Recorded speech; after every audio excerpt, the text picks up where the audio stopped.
the measurable innovation, your valuation will increase, your balance sheet will look good or maybe burst, but immeasurable part has to be actually taken care of, which many organizations tend to ignore. So KPIs, dashboards, all are structured data available across you to help you actually measure. But when it comes to immeasurable, I would say that a lot of effort has to go in and see what is your customer experience, what is your customer centricity towards. All those parameters have to be dealt with, how your partners are working out. Is this partner helping you to reach out to the customers? What was the satisfaction level of the customer with the partner? Tons of parameters you can talk about, and then it has to be injected within the DNA of the organization. That innovation is something which has to go from top to the bottom. It has to be a cultural shift. And to see that cultural shift happening, I mean, even the employees should be part of that innovation journey so that they can see a sizable impact they are making, whether it's a measurable impact or an immeasurable impact. That's my take on that. And I think the last one before we open up for a couple of questions, linked to this for Hisham, is you've touched on researching innovation, you've touched on celebrating innovation. What about within your organizations you're involved in, the monitoring, the benchmarking, the testing of innovation? I know that's something close to your heart. Definitely. We're talking here about definitely basics of quality, like quality assurance, measuring. And going back to the original rules, what Dominic said, like, the most important rule he said about quality, he said, if you cannot measure it, you cannot manage it. Today, what I'll be saying, I'll be shifting it around. If you cannot manage it, you cannot measure it. So the best way to look at innovation is actually to look at, are we actually managing innovation in our organization? And to understand this well, you need to look at the 3 key layers or the 3 key domains within the organization. Any organization looks at leadership, systems within the organization. The EFQM, the model, the quality model, of course, they talk about processes, but everyone nowadays is even themselves shifting to systems, thinking systems. So the leadership is responsible for creating those effective systems in order to achieve best possible outcomes for the investment that the organization is getting, either it's funding from the government or stakeholders or IPO or whatever it is. So initially, we need to ask as an organization, we need to ask ourselves, what is the level of our innovation in leadership, in processes and systems, and in outcomes? Once we start benchmarking, we can use different, like the quality tools or different systems for benchmarking. Once we get agreeing on this, then we establish an internal extension, an external benchmark to understand where are we heading with innovation, what do we expect from our leaders, what an innovative system would look like in our organization, and based on this, what kind of outcomes we would expect from our organization. And looking at outcomes, they are actually even analyzing them deeper. You will definitely be looking at your customer, what kind of outcomes you would be giving to what improvements, what innovation you can do with your. We started initially, when we started engaging or talking about the customer, it was customer service, and then evolved to customer care, and now there's customer engagement, and then customer loyalty, and then so we keep. So that's the kind of higher level of expectations, because nowadays, most customers, especially in we're living here in Dubai.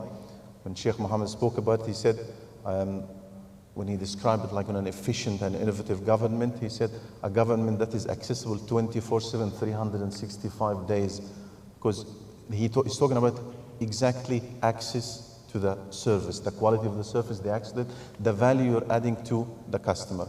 Once you identify your customer, what kind of measuring and innovations and parameters we're working with them, you need to look at your organization itself. What value added? Are you saving in the initial budget itself? Are you using the money or the funding or the resource of the organization the best possible way? The ultimate is the community itself, the contribution the organization is making to the community, what innovations I can make through my organization. I really like what Noor, the example you said about using the bacteria. That's extremely like, under like, mind, like, some people would say what kind of innovation would happen there. But definitely, like, this is the kind of thinking you would be going in the organization. What are we adding to this community, either, in healthcare, education, in economy, and entrepreneurial capacity? So these are the points we need to consider. Well, thank you, Hisham, and thank you to all my panel. We've got a couple of minutes, have we, for some if anyone has any questions, please shout out. While we're waiting for the mic to come around, there's Shantanu here. A quick question for the panel. I mentioned earlier that only a third of the Fortune 1000 companies have formal innovation rubrics. I was wondering if you might have any insights into why this is so. Why do so few companies measure innovation? And the second part is, the audience is privileged to have an expert panel like this. I don't know when the next time will be when the audience will have the good fortune to have 6 or 7 experts in front of them.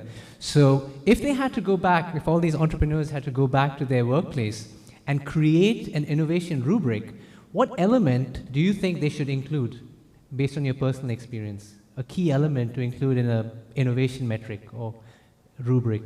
I think if in the organization perspective, each and every employee should be given a KPI to innovate, which is maybe 5% or 10% of their entire KPI. The performance is just judged by the innovative ways of doing business right at the bottom of the pyramid. Right. That's my take on that. So then only the culture shift will happen, and then only the innovation will start. And GE is doing it. GE is now globally announced that every guy has to be doing some kind of a programming. I mean, not IT programming, some kind of a programming to change the process. Right. I mean, Jabir, do you want to touch on the innovation matrix? The key thing, we were talking about changing the culture in the company. The question comes, how do you change the culture? That's the key thing, right? The way I see it is the first thing you want to change the culture, it changes by your mindset. How do you change the mindset? The way I've seen it in change in other companies is through using structured methodology of innovation. And those is like TRIZ, systematic innovation, right? Biomimicry. When you bring this new 21st century tools that really changes the thinking, that brings the passion. That's the first element to change the culture. And coming to the matrix again, as you said, innovation is not, it's easy to say to measure innovation, but it's not simple to measure. It's pretty difficult, right? So to break that down, I would say that there are 3 groups of metrics you can apply, not just one like ROI.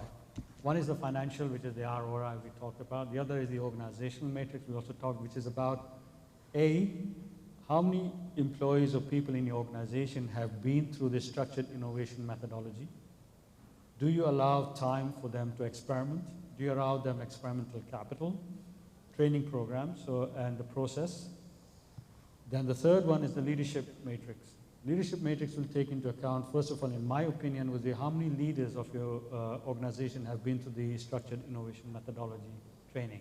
Second is how many leaders are sponsoring projects. Third is how many managers have become leaders of new products, new market, or new business. So these are the 3 main areas where you can have the metrics, for measurement. And finally, ROI, which I would call is return on ideas implemented, ROII, okay? Now in that is very crucial, very important, because that justifies, the ROII justifies the investment in innovation, and it is the engine that feeds it, right? But you also got to have the other one, and I'll touch on that thing. If I take everything, what did you use, measurement, the soft measurements you were talking about? I would bring it down to intangible measurements, right? Now, if we're looking to back in 1982, the value was on tangibles. If you come fast forward to this year, the value is on intangibles. So the intangible measurements and intangible, which is happiness, peace of mind, contentment, that is more key than the tangibles. Right, who's got the mic? Yeah, go ahead. If you have the mic, please ask your question. Yes. Well, my question was partially answered right now at this point. I mainly wanted to focus on the immeasurable part that everyone was talking about, the non-technical, the one concerned with the culture and the process and so on. So you, in your final point, you said that finally the most important things that we should focus on more is the happiness and the content of our customers or employees and so on. So I just, I still have a problem in, defining the how to do that. So how did you suggest that we, what kind of indicators, or what is the quantifiable, manner of which we can, what are the indicators that, or the parameters that indicate happiness and content? So should we go for surveys? Should we go for, so what's the exact, if I'm going to construct a certain template to be used on and on, systematically for different industries or sectors, what are the key things I should include in my matrices? You mentioned 3 matrices: financial, organization, and leadership, and that I should include happiness and content. But what are, so how, should I survey my employees or customers and ask them how happy are you? So how would that indicate the, innovation? Am I clear or not? Yes, I think we've got you. I might pass this one on to Noor. Sure. I think it really depends on who you are in the company, what your position is in the company, and the size of the company. So I work with entrepreneurs a lot, and they tend to be on the ground, and they see entrepreneurs a lot. They see their employees and they see their customers a lot. And as their company starts to grow, they start facing this challenge because, when you're dealing with 10, 20, 50 employees, you have face-to-face interaction with them, you're doing a lot of sales calls. When you get to 500, 1,000 employees, it's just almost physically impossible to see all your employees and all your customers. And there are some things that you can do. So there are some measurements of that. So for example, you have the hygiene factors, such as looking at your turnover rate for your employees, your retention rate for your customers. These will show you that, these will give you an indication that there's something really wrong. And then you can implement certain policies. So a lot of the advice that the entrepreneurs we work with get from mentors is, and this is amazing because this advice always comes from successful entrepreneurs. They tell the next generation of entrepreneurs, keep going on sales calls. Have a sales team, have a sales manager, but don't let go of it completely. So a lot of them make it a habit of going randomly, at least every week or every month on sales calls, sit with customers, talk to them, take them out for lunch, listen to them, and customers will tell you if they're happy or not. So there's a lot of, I think the danger here is to try to over-automate this process, to say, we're going to build this software and it's going to tell us everything that's there. A lot of what you need to do is just personal interaction. Employees, I think it's really just a matter of putting your mind to it and really making sure that there are, as much as you're innovating to come up with more better products and more innovative products, there's a lot of innovation to actually build a process or a system that will make people happy. There's actually a tangent in psychology called positive psychology, where one psychologist came up and said, noticed that psychology for the longest time was focusing on disorders and just, these outliers. And then he said, well, there's a lot of really happy people. Let's study what makes people happy. And there's a lot of work that's being done today to really translate that into corporations and how to make people happy. There's a lot, obviously, I only have a minute to answer you, but there's a lot that can be done to really improve that. But it will never be perfect. I think that's a really important thing to keep in mind. It's a matter of just progressing and improving on that. Very, very insightful session.